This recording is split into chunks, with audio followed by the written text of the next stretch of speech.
आपण काल काय काय घेतले?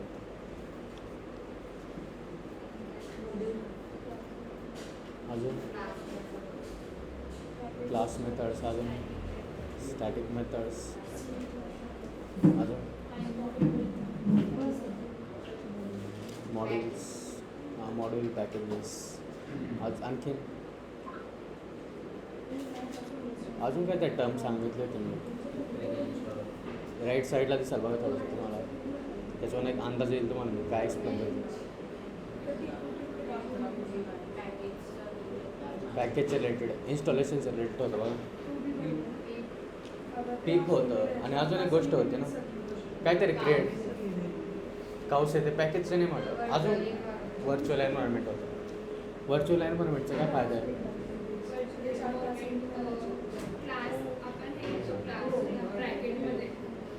व्हर्च्युअल एन्व्हायरमेंट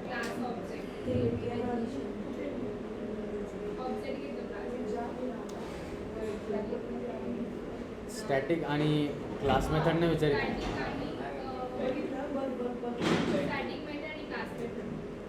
पण मी तुला व्हर्च्युअल एन्व्हायरमेंटचे विचारलं, तू मिक्स केलं. तू सांग.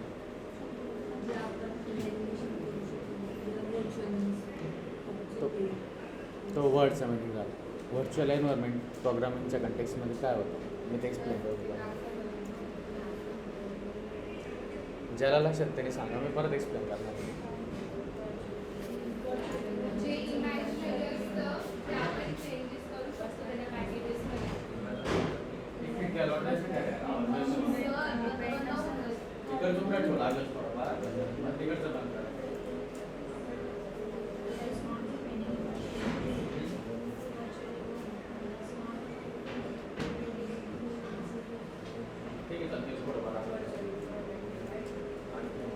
बरं, क्लास मेथड स्टॅटिक मेथड समजलं? समजलं क्लास मेथड कोणता पार्ट नाही समजलं का? पूर्णच नाही समजलं.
बरं, याच्यापैकी कोणती मेथड स्टॅटिक सांगा बरं.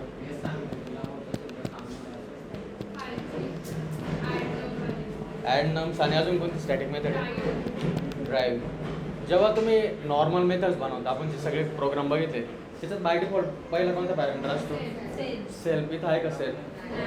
नाही. आणि ज्याला सेल्फ नाही आहे, सेल्फ म्हणजे काय असतं सांगा बरं? सेल्फ कोणाच्या रिलेटेड आहे? ऑब्जेक्ट रिलेटेड आहे का क्लास रिलेटेड आहे? ऑब्जेक्टला रिलेटेड असतं. ठीक आहे. डायरेक्टली क्लासला बिलॉंग करतो का? नाही. बरोबर. सेल्फ. आणि मला सांगा, इथं सेल्फ आहे का? म्हणजे इथं जे व्हेरिएबल असतील, बरं का, त्याचा ऑब्जेक्टशी काही संबंध आहे का? काय खिडक्या लोटा नाही उघडतो ना. बघा बरं बंद करून किती फरक पडतोय. त्या आतमधल्या त्यावर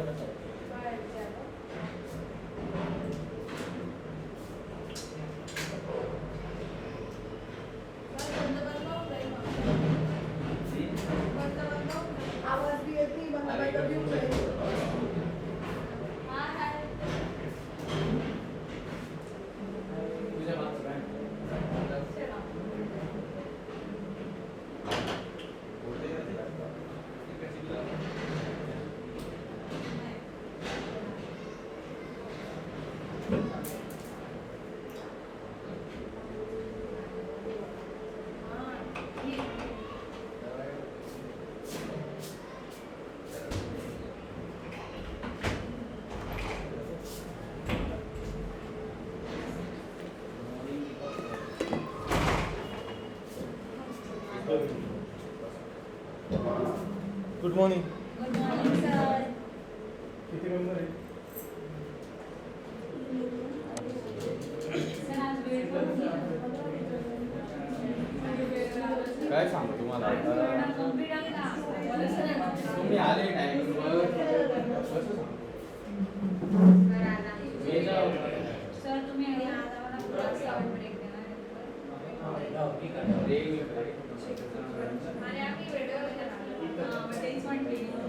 मॅडम मी काय म्हणतो होता, तुम्ही टायमिंग आले तुम्हाला भेट दिली. उद्या नाही.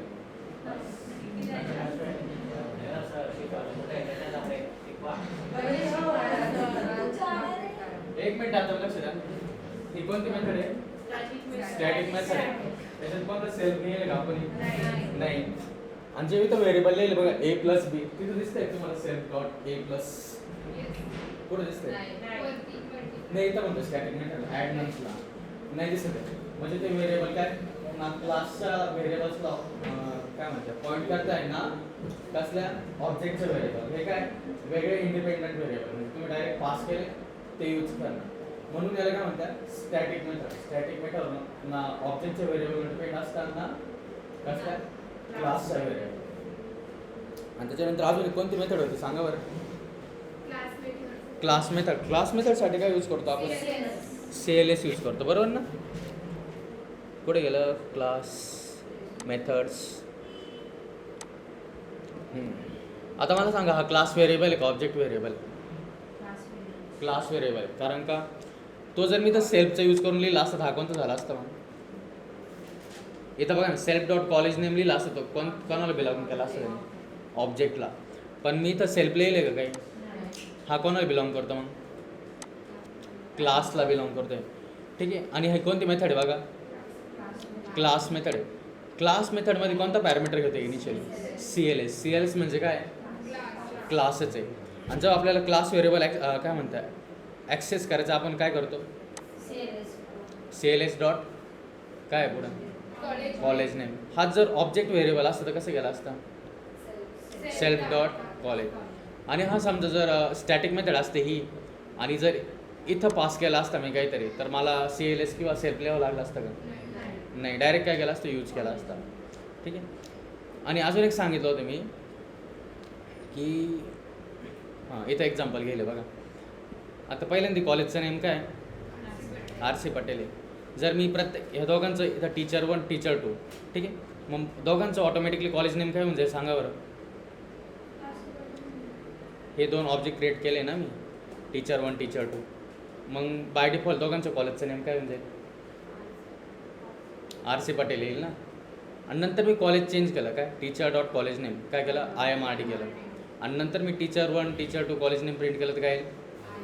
IMRD. दोघांना सेम येईल का डिफरंट येईल सांगा बरं? सेम येईल. कारण का टीचर.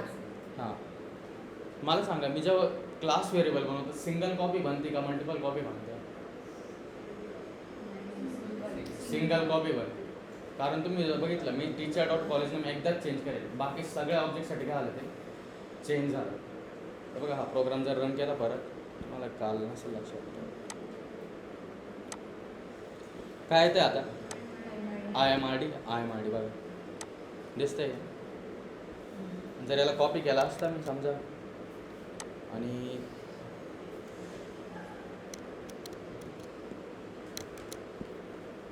पहिले काय येईल बघा. आता पहिले काय येतं आहे RC पटेल आणि नंतर काय येतं आहे IMRD बरोबर. आणि अजून एक बघितलं होतं आपण इंटरेस्टिंग केस का जर मी ऑब्जेक्टच्या मदतीने ती कॉपी चेंज करायला गेलं तर काय होतं सांगा बरं? टीचर 1 डॉट कॉलेज नेम केलं मी IMRD तर त्या ऑब्जेक्टसाठी चेंज होते का पूर्ण कॉलेजसाठी चेंज होते? आठवतं आहे? ऑब्जेक्टसाठी चेंज होते बघा. हे काय केलं मी तर चेंज नेम कशाने केलं आहे? टीचर नावाच्या क्लासने केलं आहे बरोबर ना. हेच जर मी असं केलं असतं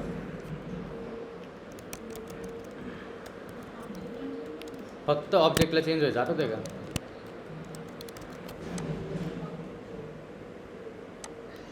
काय येतं आहे RC पटेल नंतर काय आलं टीचर 1 साठी IMRD पण टीचर 2 साठी काय येतं आहे? हेच जर मी मला जर ग्लोबल लेवल अप्लाय करायचं असतं म्हणजे पूर्ण क्लाससाठी तर काय केलं असतं मी क्लासच्या मदतीने तो व्हेरिएबल चेंज केला असता. येते लक्षात. teacher.collegeName IMRD आणि मग काय आलं, चेंज झालं सगळीकडे. इथपर्यंत आलं लक्षात. मला अजून एक डिफरन्स सांगायचा होता, मी तुम्हाला म्हटलं होतं आज सांगाल ते, पण आज नाही जमणार मला सांगायला, ते मध्ये सांगतो. ठीक आहे. सुपर कीवर्डचा यूज लक्षात आहे का? कोणाला कॉल करतो आपण? कोणाच्या मेथडला कॉल करतो? पॅरेंटचं. बरोबर. इथं कोणाच्या मेथडला कॉल करेल मी? पॅरेंट. पॅरेंट कोण आहे यांचा? पर्सन. दिसतंय का? पर्सन. आणि सगळ्या क्लासेसची मेन पॅरेंट क्लास कोणती आहे? लास्टला, सगळ्यात लास्टला, टॉप लेवलची. कोणतीही क्लास असो, तिचे पॅरेंट कोणते? हे नाही म्हणते मी. आता सांगा मला, पर्सन इथं कोणी इनिट करतंय का ते डायरेक्टली? नाही. पण याचं पॅरेंट कोण असेल? एक क्लास सांगितली तर बघा, आठवतंय का? ही क्लास आठवते काय? ही कोणाची पॅरेंट आहे? वाचा बरं काय लिहिली तर. हायरार्की. बरोबर. काय? The base class of the hierarchy. म्हणजे काय? बेस. पूर्ण जी हायरार्की असेल, ठीक आहे, क्लासेसचे सगळ्यात टॉपला कोण आहे? ऑब्जेक्ट क्लास आहे. म्हणजे पर्सन क्लास पण कोणाची चाइल्ड आहे बघायला गेलं ते इनडायरेक्टली? ऑब्जेक्टची. येतं आहे लक्षात? काय? When called it accepts no arguments. बरोबर. काय? आर्ग्युमेंट्स ॲक्सेप्ट करते का? नाही. And returns a new featureless instance. काय? फीचरलेस. काहीच फीचरलेस इन्स्टन्स आहे, but that has no instance attributes and cannot be given any. ठीक आहे. जाऊ दे, एवढं काय गरजेचं नाही. सगळ्यात एंडला काय? पॅरेंट कोण आहे? ऑब्जेक्ट नावाची क्लास आहे. काय चर्चा आहे का तुमची? इम्पॉर्टंट. ठीक आहे. आणि त्यानंतर मी काय सांगितलं होतं? व्हर्च्युअल एन्व्हायरमेंटचा टॉपिक स्टार्ट केला होता. व्हर्च्युअल एन्व्हायरमेंट काय होतं आठवतं? कोणाला व्हर्च्युअल एन्व्हायरमेंट समजलं? हात वरती करा बघता. हात वरती करा, मान नका घालू. आणि नाही समजलं? सगळ्यांनाच नाही समजलं. बरोबर. मी काय म्हटलं होतं? व्हर्च्युअल एन्व्हायरमेंट म्हणजे असं सेपरेट, समजा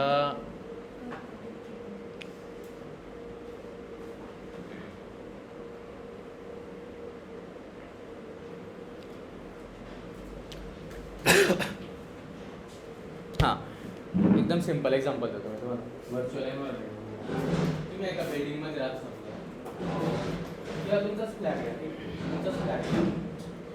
आता समजा तो फ्लॅट आहे म्हणजे त्याच्यामध्ये एकच टी व्ही. किती? एकच टी व्ही. बरोबर. आणि समजा ते टी व्ही एकदम मोठ्या साईजचा टी व्ही, ठीक आहे, एवढाच टी व्ही.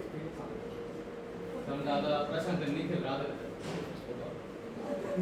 ते माझ्या करून दिली बस. प्रशांत आणि निखिल राहत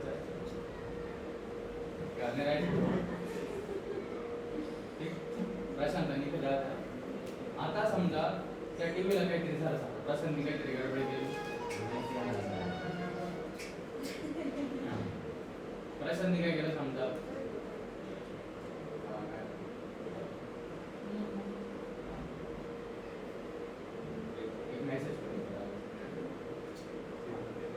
मी काय म्हटलं की प्रशांतनी काहीतरी केलं सांगतो त्या टीव्हीला, तो टीव्ही फोडलाच सांगतो.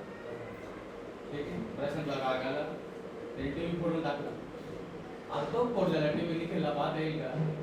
तो फक्त नावाला पाहिजे ते कसं काय फोडला बस. ठीक आहे. त्याला यूज करता येईल का?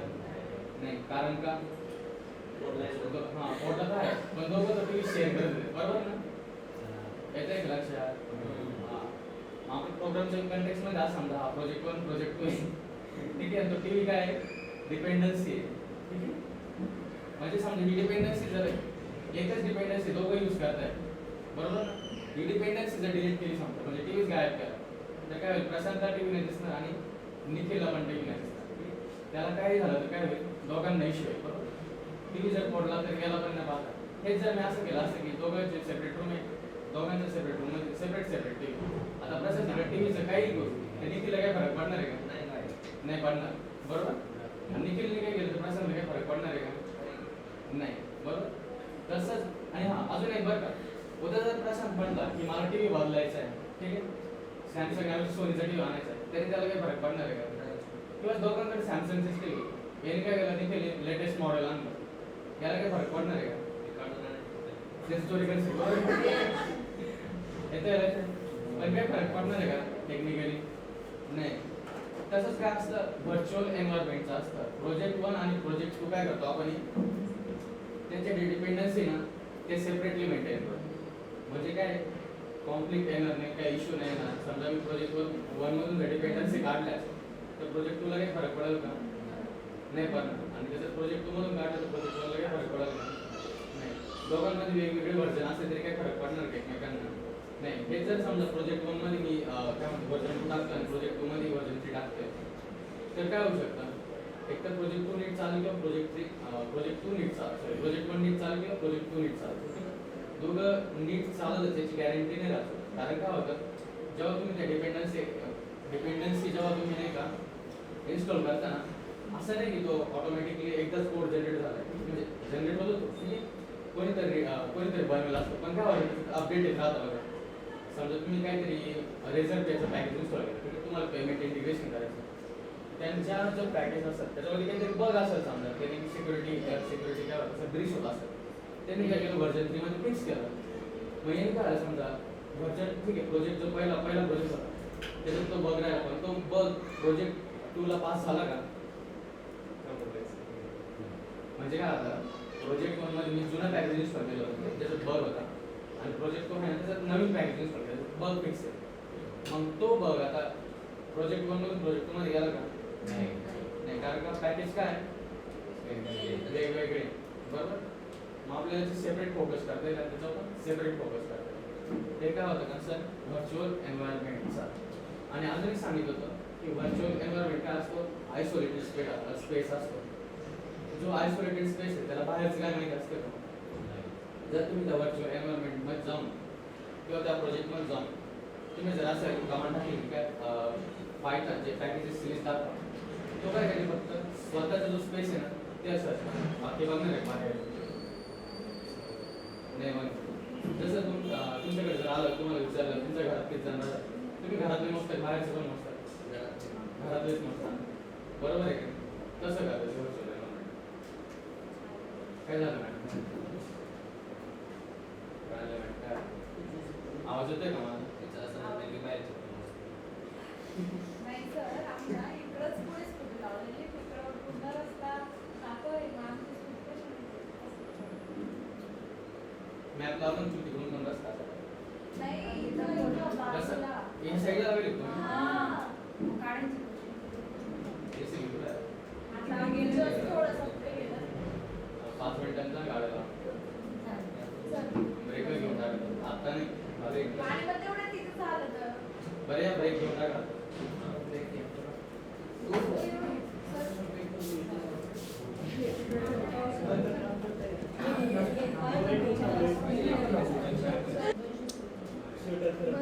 मी काय सांगितलं होतं, जे व्हर्च्युअल एन्व्हायरमेंट क्रिएट करतो आपण त्याला काय नाव देतो? यार मी तुम्हाला काय म्हटलंय, तुम्हाला काय करू राहिले साक्षी? हां, तू लिहिते नोट्स लिहितो. प्रशांत, हे बघा मी परत जेव्हा सांगायला सुरुवात करतो तुम्ही बडबड करायला सुरुवात करता. मग मी जेव्हा मी करतो म्हणतो शांत बसेल राहतो, मी काय बोलतो त्या ऐकता. That's your mistake, you are a mistake your self. समजलं का? बोलायला नको लाव रे यार, मला ना बोलायला नको लाव.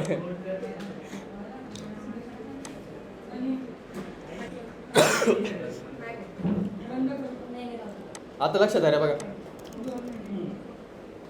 हे प्रोजेक्टरचे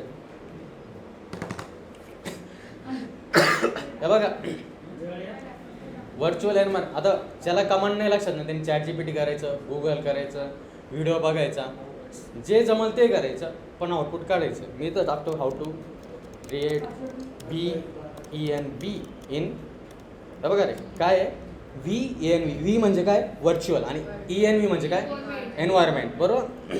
in Python, in Mac and Windows. विंडोजमध्ये पण तुम्ही रन करून बघा कमांड, ठीक आहे. आता हे मॅक्ससाठी काय दिलं इथं पायथन 3 MVNV आणि इथं काय लिहिली VNV, ठीक आहे. हे तुम्ही जे हे ला बघा, हे काय माहिती का पहिलं, थांबा याला नाही डिस्क्रिप्शन विचारू काय एक्झॅक्ट.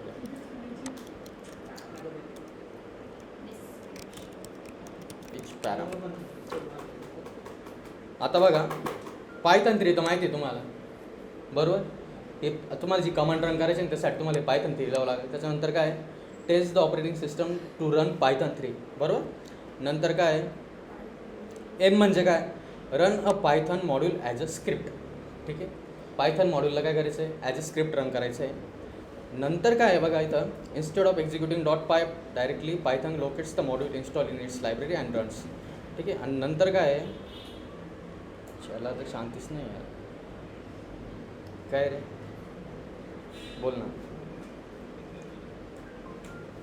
हां काय आलं आहे ना ते, हां तरी म्हटलं कोणतरी बाकी आहे, ठीक आहे सांगतो. ते विद्याला कॉल करा बरं आणि सांगा बरं फॉर्म भरायला, पटकन कॉल करा.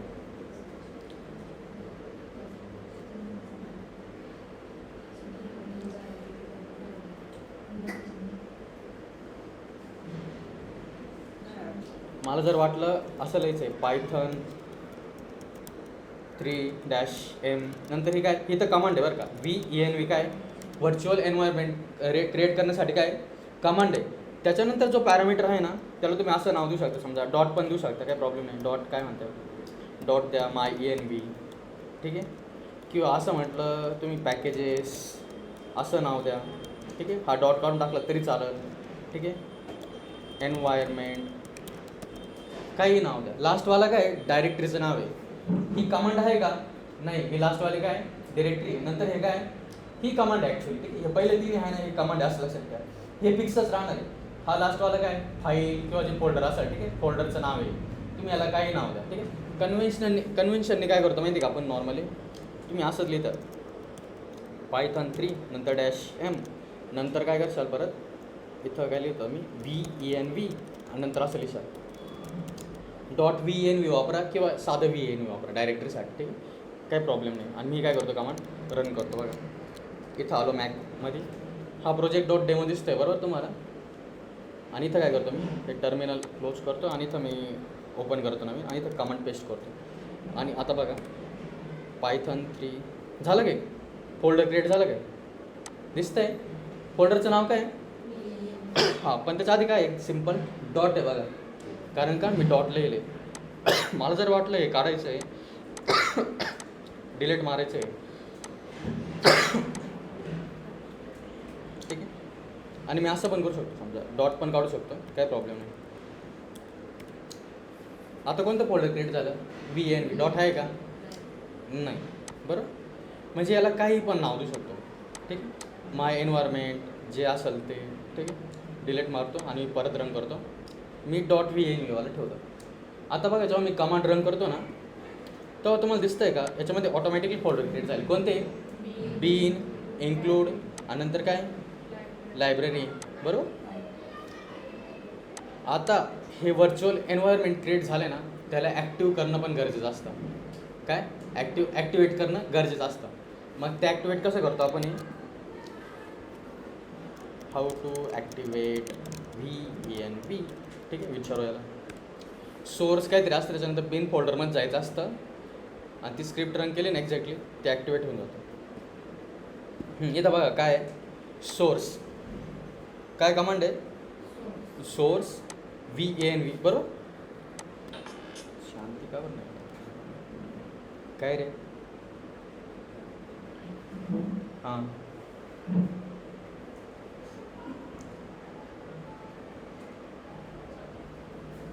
बरं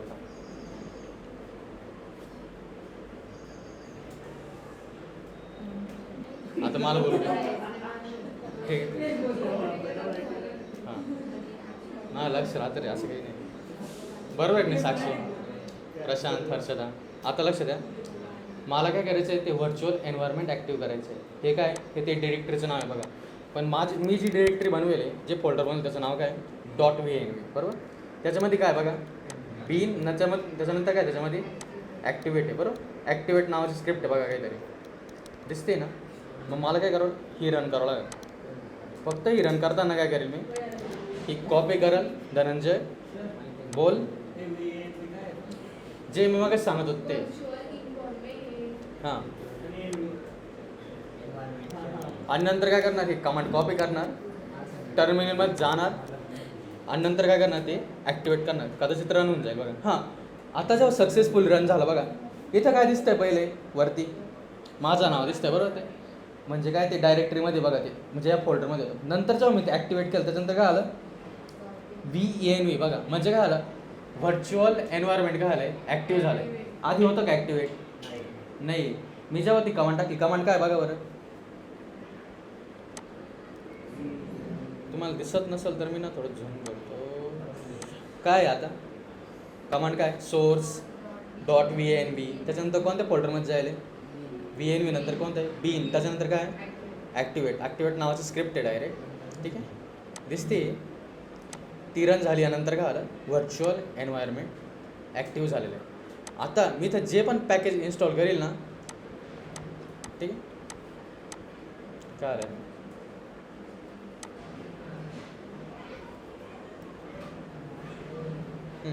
मी टर्मिनल क्लोज केलं तर व्हर्च्युअल एन्व्हायरमेंट पण काय झालं सांगा बरं, डिॲक्टिवेट झालं ऑटोमॅटिकली. बरं, मला कमांड रन करावं लागेल परत. ते झालं का व्हर्च्युअल एन्व्हायरमेंट ॲक्टिव्ह, बरोबर. आणि आता मी काल तुम्ही जर बघितलं असेल तर एक पॅकेज इन्स्टॉल केलं होतं, काय काउस आहे नावाचं काहीतरी, बरोबर ना. आपण ते इन्स्टॉल करून बघू. पिप इन्स्टॉल, ठीक आहे, हेच काहीतरी होतं ना. काय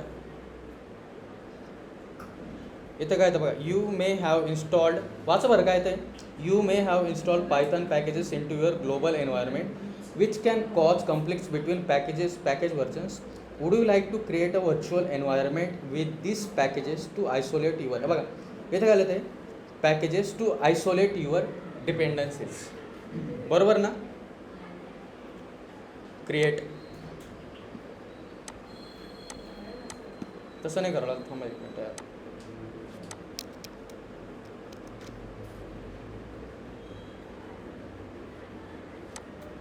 काय करेल होतं आपण, एक मिनटं थांबा. हाऊ टू पेज रिक्वायरमेंट्स,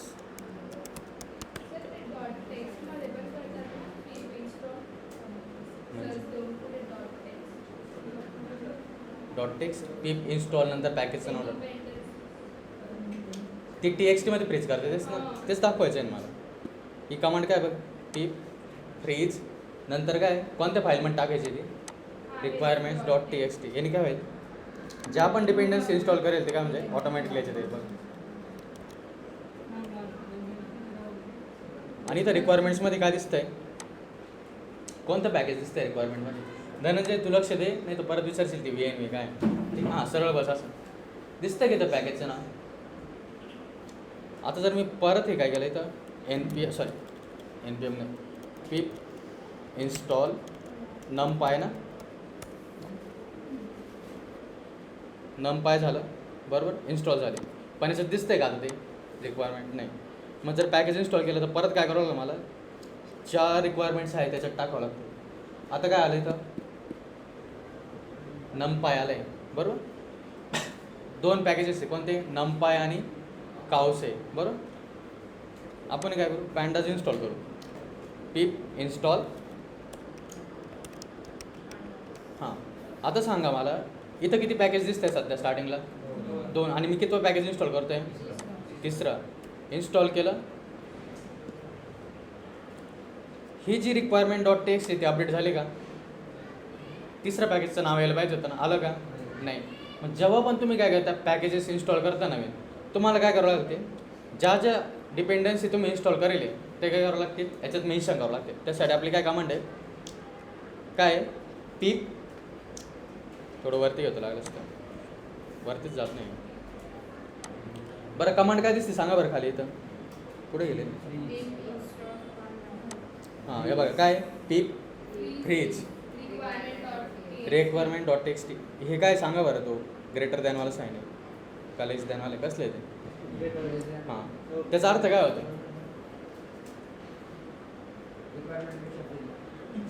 काय अरे सिम्पल आहे ना यार, त्याचं काय म्हणणं आहे, पीप इन्स्टॉल सॉरी पीप फ्रीज म्हणजे जे जे पॅकेज इन्स्टॉल केले ते कसे ट्रान्सफर करायचे, या फाईलमध्ये ट्रान्सफर करायचे. या फाईलचं नाव तुम्ही काही देऊ शकता, requirement.txt किंवा packages.txt किंवा dependencies.txt, काही मेन्शन करा, काय प्रॉब्लेम नाही.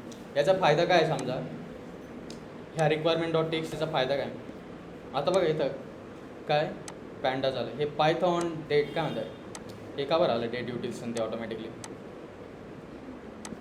मला सांगा, मी फक्त पायथॉन इन्स्टॉल केलं होतं ना, पायथॉनने सॉरी पॅन्डाज इन्स्टॉल केलं होतं, बाकीचे का आलं पायथॉन काय डेट युटील नंतर 6 आलं आहे बघा. हे परत काढतो मी आणि परत ती कमांड रन करतो. किती पॅकेजेस दिसते इथं, अरे बघ ना, 1 2 3 4 5. हे इन्स्टॉल केल्यानंतर ऑटोमॅटिकली काय आलं, हे पण आलं आणि हे पण आलं. याचं मिनिंग काय असेल, हे पॅकेज जे आहे हे कोणावर डिपेंड असेल, हां या दोघांवर डिपेंड असेल.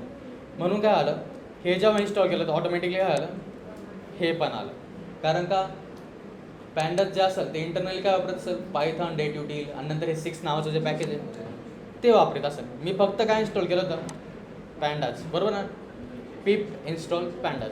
त्याच्यानंतर काय केलं होतं, काउसे नमपाय, ठीक आहे. हे कशावर डिपेंड नसेल एवढं, हे सगळं पायथॉनचे इनबिल्ट मॉडेल वापरायचं, त्याच्यामुळे फक्त हे एकदाच आलं, हे एकदाच आलं. पण जेव्हा हे इन्स्टॉल केलं तेव्हा काय आलं, हे याच्यासोबत कोणते आले, पायथॉन डेट युटील आणि 6 आलं, बरोबर. आणि मला सांगा आता सध्या व्हर्च्युअल एन्व्हायरमेंट ॲक्टिव्ह आहे का नाही, काय व्हर्च्युअल एन्व्हायरमेंट ॲक्टिव्ह आहे का नाही, काय VNV दिसते बघा, .VNV. जर मी ही टर्मिनल क्लोज केलं तर काय होईल सांगा बरं, व्हर्च्युअल एन्व्हायरमेंट काय म्हणजे डिॲक्टिवेट होईल. मला परत काय करावं लागेल, टर्मिनल ओपन करावं लागेल. हे बघा इथं .VNV दिसत नाही, मी काय करेल, परत ती कमांड रन करेल, काय होती सोर्स, त्याच्यानंतर .venv, त्याच्यानंतर /bin/activate, ठीक आहे. ती मॅक्ससाठी कमांड, ठीक आहे. हां हे बघा काय source.venv, या फोल्डरचं नाव जर एन्व्हायरमेंट असतं इथं काय असतं सांगा बरं, स्टार्टिंगला एन्व्हायरमेंट असतं, बरोबर. या फोल्डरचं नाव जो पॅकेजेस असतं इथं स्टार्टिंगला काय असतं, पॅकेजेस. हे आतमधलं चेंज होतं का, बीन ॲक्टिवेट, ते ऑटोमॅटिकली जनरेट होतं, ठीक आहे. मी काय करेल, रन करेल आणि काय झालं, माझं व्हर्च्युअल एन्व्हायरमेंट ॲक्टिव्ह झालं, बरोबर. आता मी काय करणार आहे, समजा इथं main.py आहे ना, ठीक आहे. आपण काय करू, इम्पोर्ट numpy करू, numpy ॲज np, ठीक. आता इथे एक बघा बरं का, आता एक लक्ष द्या फक्त, हा सिंटॅक्स बरोबर आहे का, कन्फर्म करू द्या मला.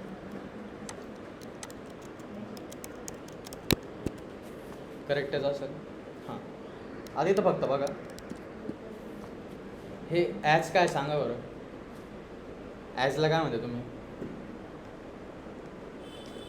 एलियास ऐकेल का, एलियास शब्द. हां मग आपण जेव्हा हे नमपा यूज करू, प्रत्येक वेळेस नमपा यूज करणं परवडेल, म्हणजे हा शब्द यूज करणं परवडेल का हा वाला शॉर्टकटवाला NP, म्हणजे काय केलं मी याला हे म्हणून यूज करणार आहे, ठीक आहे. आणि जेव्हा मी तर होवर करतो त्याच्यावर काय येते, हे वाचा ना काय, कॅनॉट फाइंड numpy, पण आपण इन्स्टॉल तर करेल.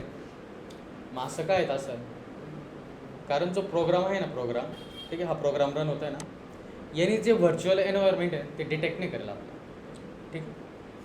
म्हणजे आपल्याला माहिती की ते व्हर्च्युअल एन्व्हायरमेंट बनवेल, पण जो हा प्रोजेक्ट आहे त्याला नाही माहिती की कोणतं व्हर्च्युअल एन्व्हायरमेंट यूज करायचं आहे. मग त्यासाठी काय करावं लागतं, एवढं परत सर्च मारतो, हाऊ टू डिटेक्ट VENV, ठीक आहे, use how does Python know which virtual environment to use, ठीक आहे. To achieve the virtual environment is written by your, ठीक आहे. नंतर काय the activation script, for example which Python, नाही असं नाही करायचं, यूजिंग VS कोड बघ.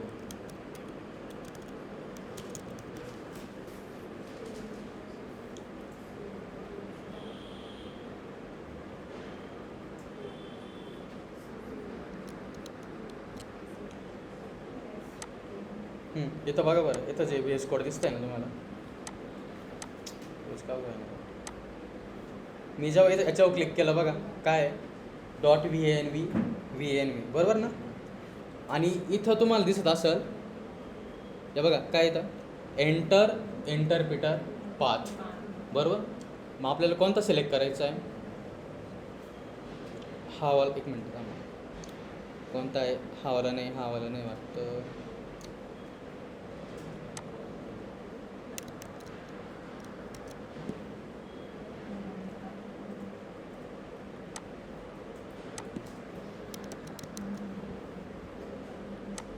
आणि अजून एक सांगतो बरं का, तुम्ही जेव्हा व्हर्च्युअल एन्व्हायरमेंट सिलेक्ट जरी केलं आणि प्रोग्राम रन नाही झालं तर काय करायचं अशा वेळेस ते कोड एडिटर ते बंद करायचं आणि परत स्टार्ट करून बघायचं.